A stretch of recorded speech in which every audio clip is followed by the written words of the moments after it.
At his peak, Messi was unplayable. He wasn't just breaking records, he was breaking logic. But what if I told you he didn't peak once, not even twice? Lionel Messi reached 4 completely different levels, each time evolving into something football had never seen before. This is not a story of one prime. It's the story of a man who ruled 4 different ages of football.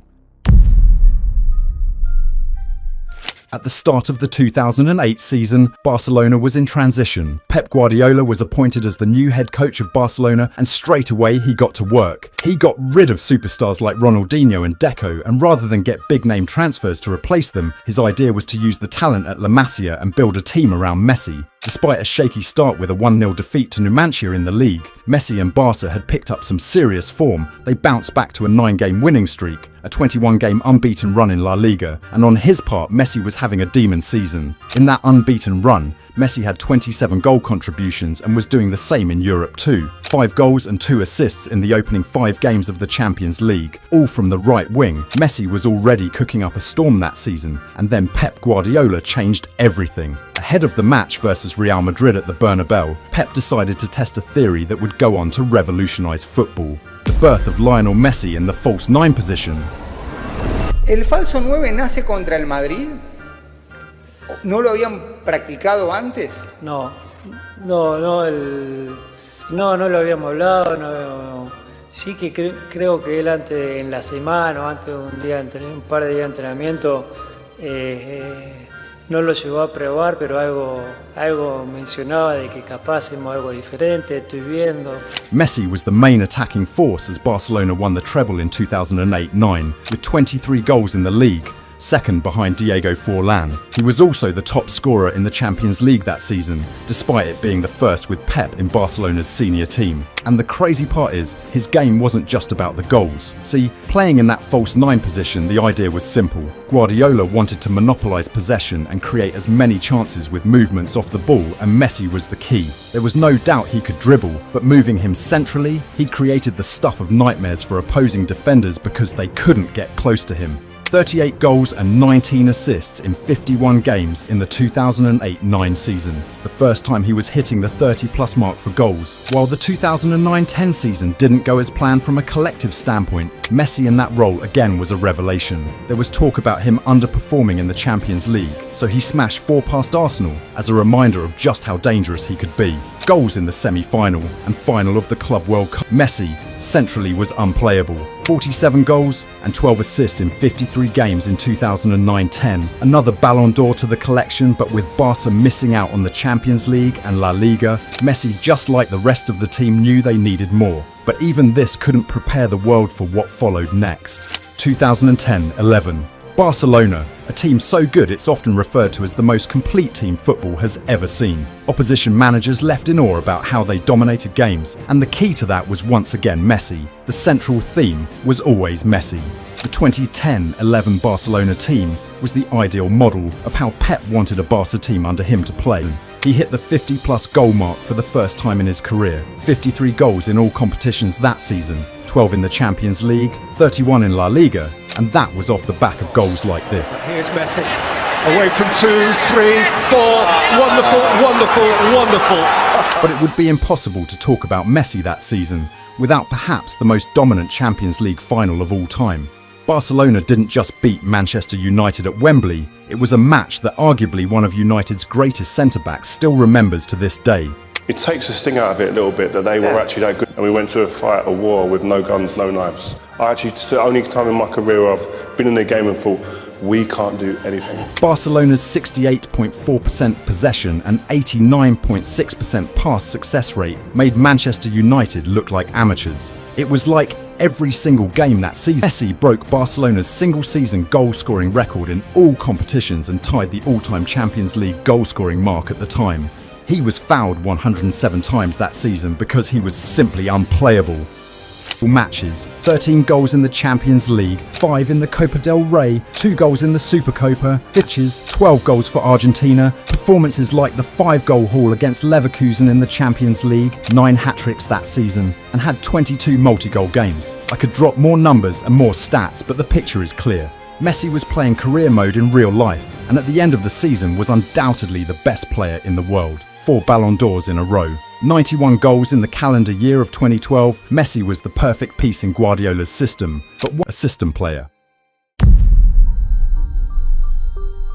Pep left Barca in 2012, and in the 2 seasons that followed, the team struggled. It'll be tempting to use those, but the fact that the team failed to replicate the same heights they had in previous years brought questions about certain players being system players, and Messi's name was in that conversation. Some believed it was only a matter of time before Messi would get finished, particularly after that 2013-14 season. His response? He became 1/3 of arguably the greatest trio the game has ever seen, the M. Right from the start, the South American trio hit it running, Neymar on the left, Suarez through the middle, and Messi down the right. They didn't just beat teams. This front three, they destroyed the opposition. It was hard enough getting past just one of these three. Neymar, the Brazilian wonder kid from Santos, was finally living up to his reputation in Barcelona, silky smooth and skillful with the ball. In one-on-ones he was deadly. Then Luis Suarez, the European Golden Boot holder at the time, off the back of setting the record for the then joint most goals in a single English Premier League with 31 for Liverpool. And once he got into the team in October, Suarez was a lethal combination of goals and assists, clever movements, excellent finishes. Then Messi, simply unstoppable. That goal against Bayern Munich in the Champions League highlights Messi during this period. He had the skill to take on opponents, completely humiliate them, and still find the finish on his own. Jerome Boateng was one of the best defenders in the world at the time, and in that moment Messi had slashed his price tag in half. That season was just something else for Barca and Messi.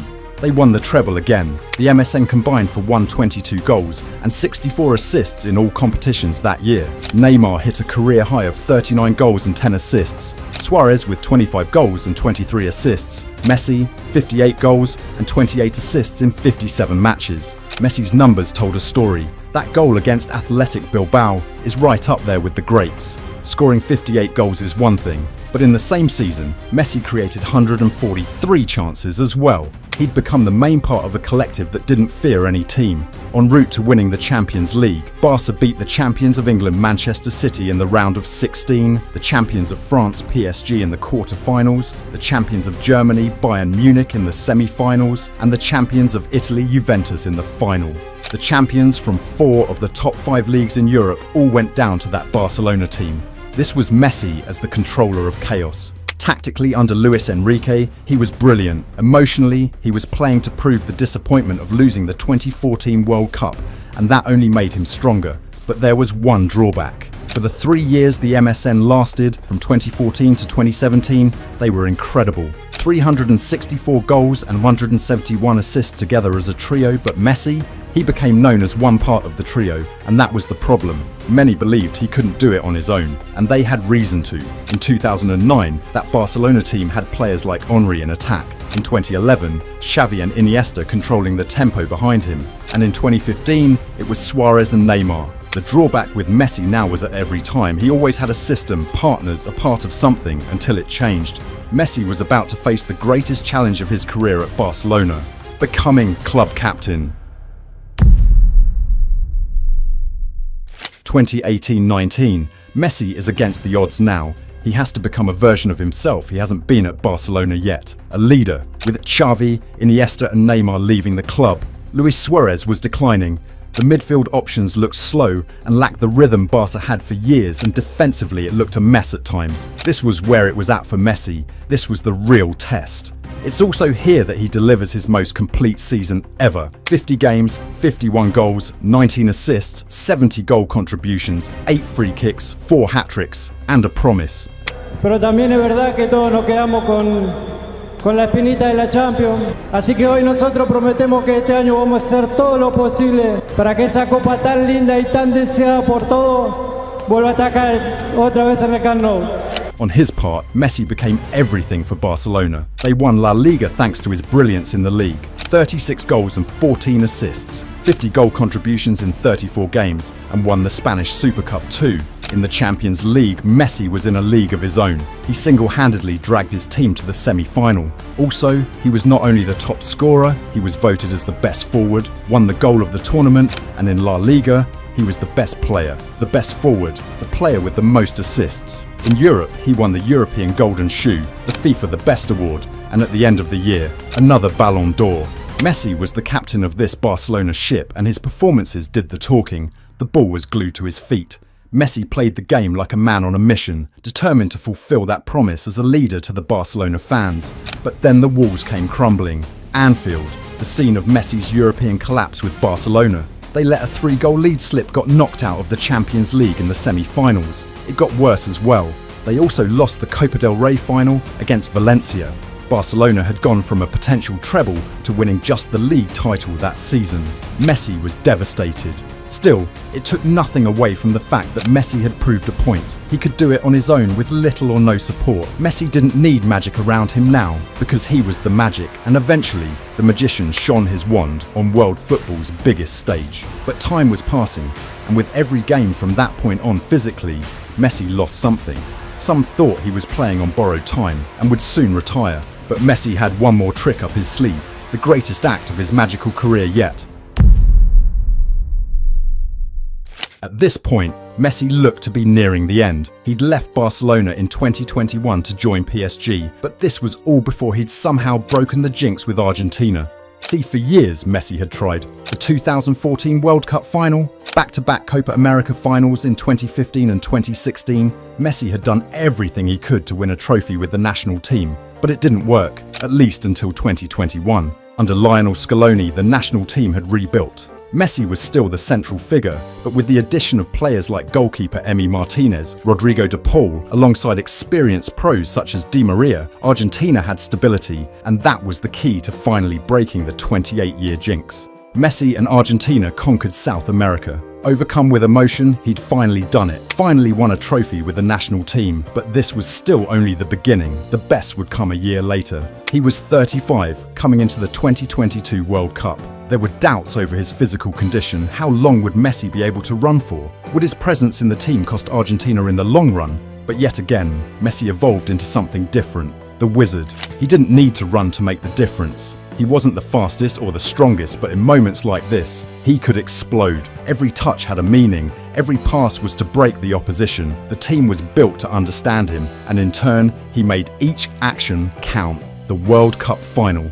8 years ago at 27, Messi had been at that stage. In his physical prime, he failed to win the big one with Argentina, and now standing in his way was a French team led by Mbappe looking to deny him again. The only difference was that this time, Messi wasn't the same man, a brace in the final. The game went to penalties after Mbappe's hat-trick, and the team did it for him. Gonzalo Montiel scored the goal to win it. At 35, Messi had conquered the world. He'd won the World Cup with Argentina as captain, as the learning figure, the main force, not the fastest or the strongest, but he was the best. Another Ballon d'Or followed, proof that at that moment, as he had been for almost his entire career, Messi evolved into the final act. 1,095 appearances, 858 goals and 381 assists as of recording this. Lionel Messi changed football. In 4 different eras he was a goal scorer, a creator, a leader and a winner. He's completed the game, nothing left. There's a lot of young talent in world football right now, but one thing is clear, there will never be another Lionel Messi.